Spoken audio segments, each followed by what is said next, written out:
Trust the process. Follow the child. There's no such thing as behind. They'll read when they're ready. You don't need experts. You're enough. This is all popular homeschool advice that many of us hear. Today, I'm going through 5 pieces of homeschool advice I hear constantly and why I don't agree with them. This video is part of a collaboration hosted by Daveen from Calm in the Chaos Homeschool. I'll link the full playlist in the description so you can see what other homeschool moms had to say on this topic.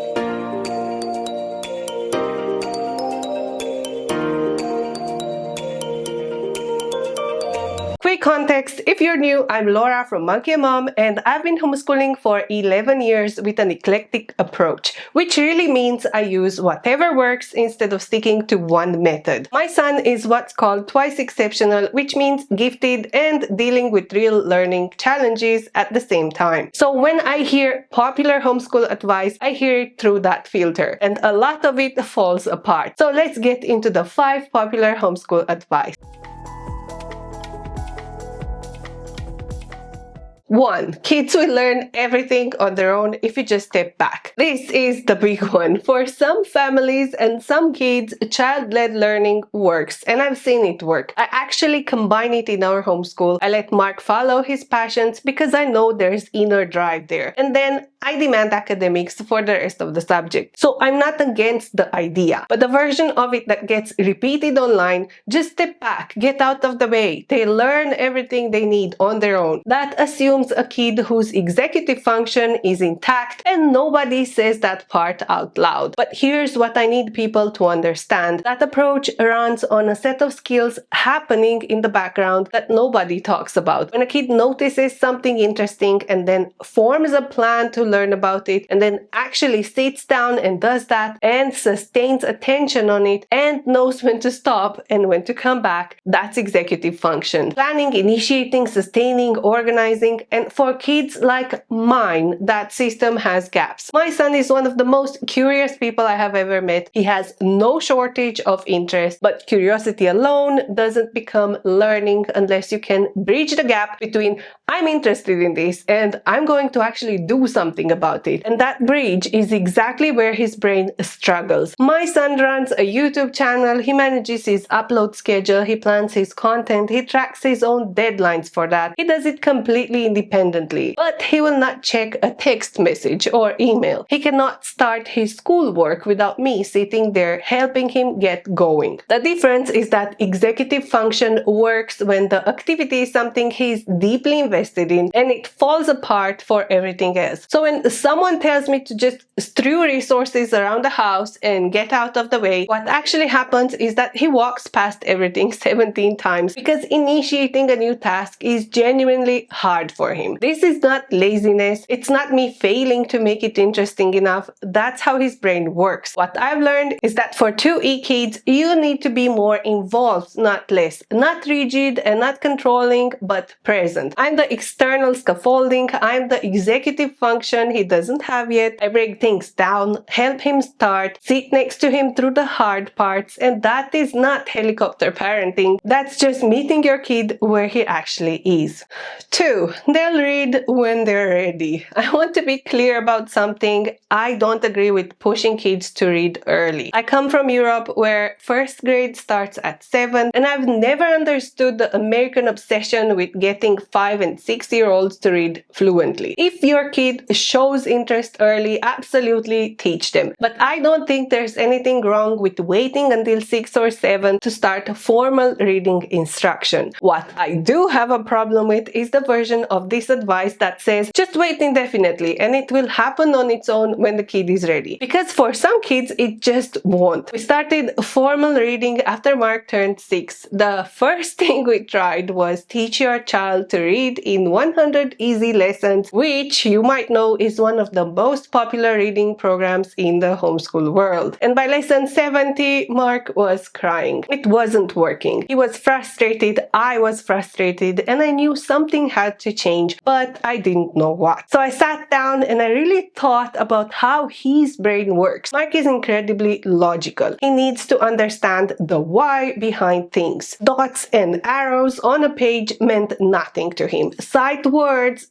just memorize this word because I said so. That's not how his brain operates. He needed to understand the system, the rules, the logic of how English actually works. And that's when I found Logic of English. I'll link it in the description. We absolutely love this program. Once we switched to that program, he flew with it. It was like watching something just unlock. The rules made sense to him, the structure made sense to him, and he went from struggling and crying to actually loving reading instruction. When we finished the program in about 3rd grade, he cried again, but this time because it was over and he wanted more of it. And the same thing happened with writing. In 1st and 2nd grades, we had a boxed curriculum, and the writing portions would say things like, write about your summer holiday, and Mark would just freeze. He had no idea what he was supposed to do. It wasn't that he didn't have thoughts. He didn't have a framework. So I went looking again, and I found IEW, the Institute for Excellence in Writing. It gave him a formula, a structure, a set of tricks he could apply. It was still hard. He still doesn't love writing even now, but he can write. He's doing high school essay assignments,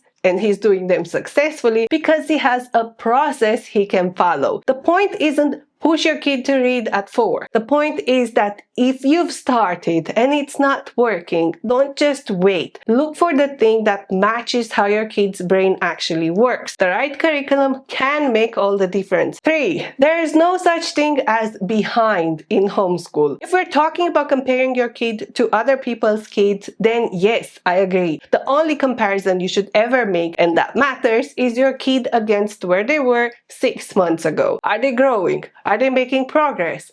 That's what counts. In that sense, there's really no behind. But this advice has turned into something else. It's become a way to tell parents not to worry, full stop. And I've seen parents in homeschool groups whose kids are 11 and not reading. And the response they get is, there's no behind in homeschool, stop stressing. And I know some of you might not agree with me on this, but if your kid is 11 and not reading, you should not just be waiting for it to happen on its own. Something needs to change. As I said, I don't think 6-year-olds need to be reading fluent. I think 7 is a reasonable age to start formal instruction. But if you started and things aren't clicking, the answer isn't to back off and wait. The answer is to find a curriculum or method that explains things in a way your kid's brain can actually grab onto. There's no behind is a good idea when it frees you from comparing your kid to someone else's. It becomes a problem when it's used to tell a parent to stop worrying about the real skill gap that isn't closing on its own. 4. You are enough. You don't need outside help. This is the one that's hardest to say out loud because it's basically the motto of the homeschool community. The version of this I hear the most is, you taught them everything until they were 3. Why can't you keep going? And on the surface, that sounds encouraging, but there's a darker side to it in the homeschool community, which is the shaming. The idea that it's not real homeschooling if you use curriculum, that it's not real homeschooling if someone else teaches your kid, that you should be able to do it all yourself. And I just fundamentally don't understand why people think curriculum is evil. Curriculum is a tool. It's there to support you, the parent, in doing the teaching. It's not a cage. We have used curricula from the very beginning, and I could not have done this without them. One of the reasons we chose the American system specifically is because there are so many options. For every subject, for every age, for every kind of learner, there is something out there. Mark wanted to learn chemistry when he was 7, and I found Pandia Press, which gave him his first real chemistry introduction, and he loved it so much that he's now considering majoring in chemistry and programming. That path started with the curriculum I bought off a website when he was in 2nd grade. And here's the other piece. Getting outside teachers, live classes, tutors, that is still homeschooling. I see people in groups say things like, well, at that point, you're not really homeschooling anymore, you're just outsourcing. And I think that's one of the most harmful things you can say to a parent who is trying to do right by their kid. Mark is starting 10th grade. I cannot support him in advanced honors chemistry, but Clover Valley only chemistry can. I cannot teach him programming or help him when he's stuck on a problem, but the tutors I found for him can. I am the facilitator of his education now, not the sole provider. I find the resources, I build the schedule, I manage the whole thing, but I don't pretend I can teach every subject at every level because I can't. And admitting that isn't a failure. The point of homeschooling was never mom does everything alone. The point is that I get to choose what's best for my kid, and sometimes what's best is someone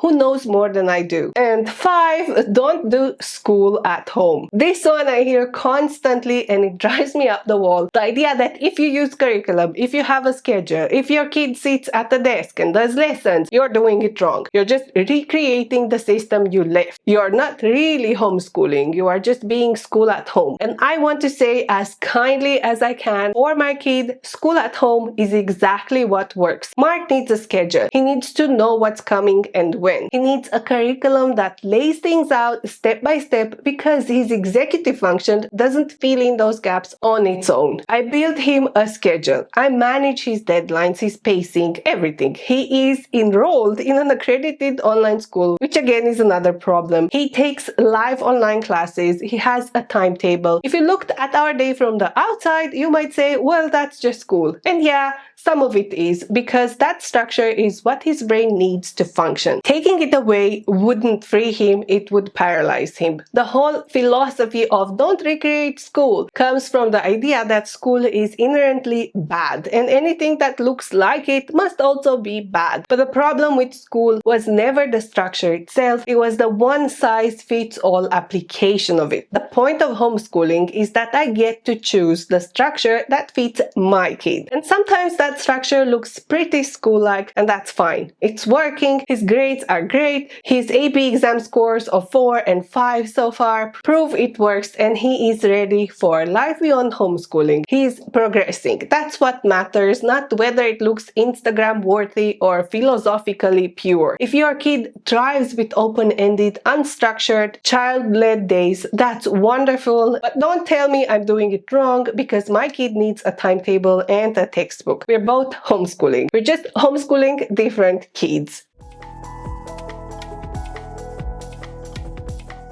And here's what I'd say to any homeschool parent listening to this, and thank you for listening so far. Take all advice, including mine, with a grain of salt and do what works for your kid. Don't be afraid to do school at home if that's what your kid needs. Don't be afraid to follow a curriculum. Don't be afraid to hire tutors. Don't be afraid to give your kid the one-on-one tailored education that only homeschooling can provide, just because some voices in the homeschool space got louder. And don't wait for things to happen on their own. The years go by so fast, and gaps that look small in elementary school become enormous by high school. You are doing your kid a disservice if you don't address the hard stuff while they're still young and have plenty of time to work on it, on the skills and on any struggles they might have.